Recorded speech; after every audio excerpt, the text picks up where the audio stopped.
Hello, magandang hapon mga madiscarding mommy. Maulan po dito sa amin sa Bicol. Alam niyo po mga madiscarding mommy, konting tip lang po sa ating mga nanay na nasa bahay.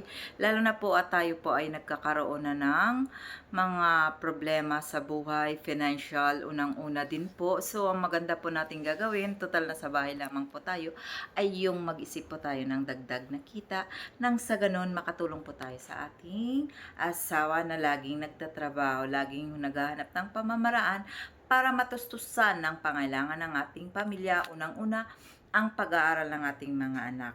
So tayo po bilang isang nanay din na hindi naman siguro po tayo tamad, pwede po tayong mag-isip ng mga karagdagang pagkakakitaan katulad po ng pagtitinda, tulad nga po ng sinabi ko dati, pwede po tayo magtinda ng almusal, tanghalian, hapunan at kahit po meriendahan. Nasa diskarte, sipag lamang po ang ating puhunan. Meron na rin baga tayo po mga gamit sa loob ng bahay. So, hindi po sigurado malaki ang ating puhunan. Basta diskarte lang po, isip-isip lang po kung ano ang pwede natin gawin na ititinda sa ating mga kapitbahay muna po.